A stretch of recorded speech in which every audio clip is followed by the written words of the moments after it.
আসসালামু আলাইকুম প্রিয় দর্শক, আশা করছি যে যেখানে আছেন ভালো আছেন। আমিও আলহামদুলিল্লাহ আল্লাহর রহমতে ভালো আছি। দেশে বা দেশের বাহিরে সবাইকে আমন্ত্রণ জানাচ্ছি আমার আজকের রুই মাছের এই পাগলা রেসিপিটি দেখার জন্য। আশা করছি রেসিপিটি আপনাদের কাছে খুবই ভালো লাগবে। আমি এখানে রুই মাছের 6টি টুকরা নিয়েছি। আপনারা চাইলে পরিমাণটা কম বেশি করে নিতে পারেন। মাছগুলো বড় ছিল, তার জন্য আমি একটু মাঝখান দিয়ে কেটে টুকরাটা ছোট করে নিয়েছি।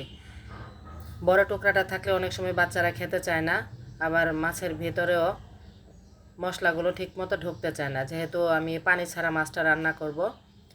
তো এটার সাথে লাগবে পেঁয়াজ কুচি, কাঁচামরিচ, টমেটো ছোট ছোট করে কেটে নিয়েছি সালাদের মতো করে, আর লাগবে এক টুকরা লেবুর রস। আমি তো প্রথমবার এই রেসিপিটা তৈরি করে বিপদেই পড়ে গেছি, তার জন্য আমি এই রেসিপিটার নাম দিয়েছি পাগলা রেসিপি। তো প্রথমবার যেদিন আমি করেছিলাম এত পছন্দ করেছে সবাই, তারপরে আমাকে এটা সপ্তাহে অন্তত 2 দিন করে তৈরি করতে হয়। অসম্ভব মজার এই রেসিপিটি। এখানে পেঁয়াজ, কাঁচামরিচ আর টমেটো কুচিগুলো দিয়েছি। 1 চা চামচ দিয়েছি হলুদের গুঁড়া, স্বাদ মতো লবণ, 1 চা চামচের চেয়ে একটু কম হবে লাল মরিচের গুঁড়া, আর দিয়েছি ধনে গুঁড়া 1 চা চামচ। খুব ভালোভাবে কষলে নিয়ে আমি নরম করে নেব। রসুনের পেস্টটা আমি দিতে ভুলে গিয়েছিলাম। 1/2 চা চামচ রসুনের পেস্ট দিয়ে খুব ভালোভাবে এই মশলাগুলোর সাথে কষলে কষলে আবারও মিশিয়ে নেব। কষলাতে একেবারে নরম করে নিতে হবে। তারপর টমেটো কুচিগুলোকে দিয়ে আবারও কষলে নেব। এই রান্নাটার মধ্যে আমি পানি ইউজ করব না। টমেটোর যে রসটা আছে আর মাছের বড়িতে যে রস আছে ওইটা দিয়ে আর তেলের মাধ্যমে রান্নাটা কমপ্লিট হয়ে যাবে।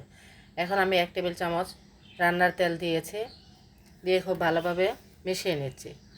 আর যে 1 টুকরা লেবুর রস দিব বলেছিলাম, ওই টুকরাটার সম্পূর্ণ রসটুকু দিয়ে দিচ্ছি। লেবুর রসটা দেওয়ার কারণে মাছের ভুনার টেস্টটা দ্বিগুণ হয়ে যাবে। আমার দর্শকদের কাছে আমার রিকোয়েস্ট, এখনও যারা লাইক দেন না প্লিজ একটা লাইক দিয়ে সম্পূর্ণ রেসিপিটি কন্টিনিউ করবেন এবং পাশে থাকা বেল আইকনটি বাজিয়ে দেবেন পরবর্তী নোটিফিকেশনটি পাওয়ার জন্য, যাতে করে নতুন কোনো ভিডিও আপলোড করলে সাথে সাথে নোটিফিকেশনটি পেয়ে যেতে পারেন।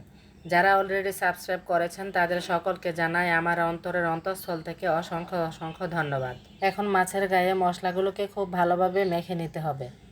এভাবে মশলা মাছের গায়ে মিশিয়ে নিয়ে মাছ ভুনা করে নিলে গরম ভাতের সাথে সকালবেলা খেতে কী যে মজা।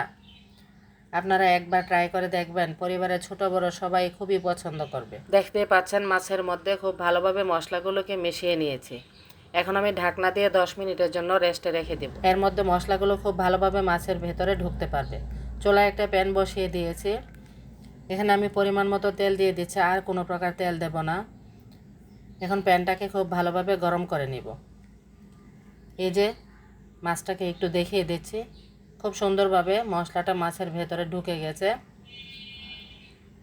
এভাবে একটু রেস্টে রেখে দিতে হবে, সাথে সাথে না ভেজে নিয়ে একটু রেস্টেই রাখতে হবে, কারণ আমি তো রান্নাটার মধ্যে কোনো পানি ইউজ করব না। এখন সবগুলো মাছই আমি দিয়ে দেব প্যানের মধ্যে।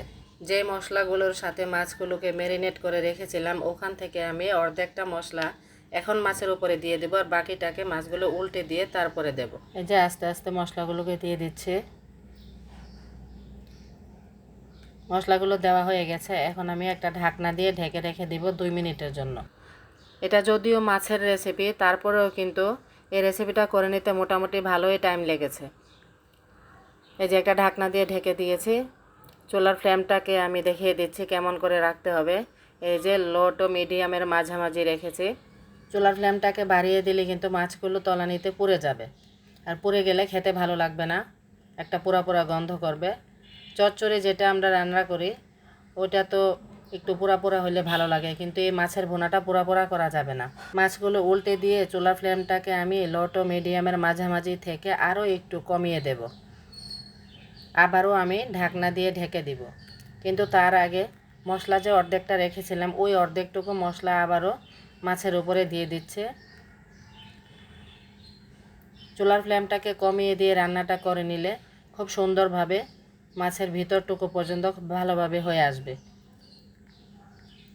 এই যে পেঁয়াজের রস আর টমেটোর রস, এই দুটো দিয়ে মাছের রেসিপিটা খুব সুন্দরভাবে রান্না হয়ে যায়, পানির কোনো প্রয়োজন হয় না। চুলার ফ্লেমটাকে এইভাবে রেখে দিয়ে লাল লাল করে মাছ ভুনাটা করে নিতে হবে। অসম্ভব মজার একটি রেসিপি, যা একবার তৈরি করে নিলে বারবার তৈরি করতে ইচ্ছে করবে। এখন মাছগুলোকে উল্টে দিয়ে আর ঢাকার কোনো প্রয়োজন নেই, ঢাকা দেওয়া ছাড়াই রান্নাটা হয়ে যাবে। আমি একটা খুন্তি আর স্প্যাচুলার সাহায্যে দুই পাশে ধরে তারপরে আমি উল্টে দিচ্ছি, কারণ মাছগুলো যেহেতু সিদ্ধ হয়ে নরম হয়ে গেছে তার জন্য আস্তে আস্তে উল্টে দিতে হবে, তা না হলে ভেঙে যাবে। এই রান্নাটা করে নিতে আমার 30 মিনিটের মতো সময় লেগেছে। যদিও এটা মাছ, তারপরেও কিন্তু অনেক সময় লেগেছে মাছের তুলনায়। আস্তে আস্তে চুলার আঁচটা কমিয়ে দিয়ে তারপরে লাল লাল করে ভেজে নিলে অসম্ভব। মাছগুলো সিদ্ধ হয়ে গেছে, আর এখন পেঁয়াজ আর টমেটোর রসটাও শুকিয়ে গেছে, সামান্য একটু রয়েছে, ওইটুকু শুকিয়ে নিতে নিতে মাছটা একদম লাল লাল হয়ে যাবে। এই যে এখন মশলাটাকে একটু আলাদা করে নিয়ে ভেজে নিচ্ছে আর মাছটাকে ওই পাশে ভাজতেছি। রান্নাটা করার সময় পেঁয়াজ টমেটো আর মশলার যে একটা ভাজা ভাজা স্মেল বের হচ্ছিল, অসম্ভব মজার, খুবই সুন্দর একটা স্মেল বের হচ্ছিল। এই যে দেখতেই পাচ্ছেন কেমন হয়েছে, এই যে কাছে থেকে আমি একটু দেখিয়ে দিচ্ছি। খুব সুন্দরভাবে লাল লাল করে আমি ভেজে নিয়েছি। এমন একটি রেসিপি টেবিলের উপরে থাকলে গরু মুরগি খাসি মানে কোনো প্রকার মাংসের তরকারির প্রয়োজন নেই, শুধু এটা দিয়ে খাওয়া শেষ করতে পারবেন, এত মজা হয়। আমার বাসায় আজ ধনেপাতা নেই, তার জন্য আমি ধনেপাতাটা দিতে পারিনি। আপনারা একটু ধনেপাতা দিয়ে দেবেন, আরও টেস্ট হবে, দেখতেও সুন্দর লাগবে। আমি আস্তে আস্তে উল্টে উল্টে কিন্তু আরও একটু সময় ভেজে নিব। আপনারা একবার খেয়ে কমেন্টে কিন্তু জানাতে আমাকে ভুলবেন না এর স্বাদ কেমন হয়েছে। খুবই মজা হয়। এই রেসিপিটা কিন্তু বাড়িতে কোনো মেহমান আসলেও তাদের জন্য তৈরি করতে পারেন। অন্যান্য আইটেমের সাথে এটাও একটি সুস্বাদু আইটেম। এই যে আমার বন্ধুদেরকে বলছি, দেখুন এখন দেখতে কেমন হয়েছে, খুবই সুন্দর একটা স্মেল বের হচ্ছে।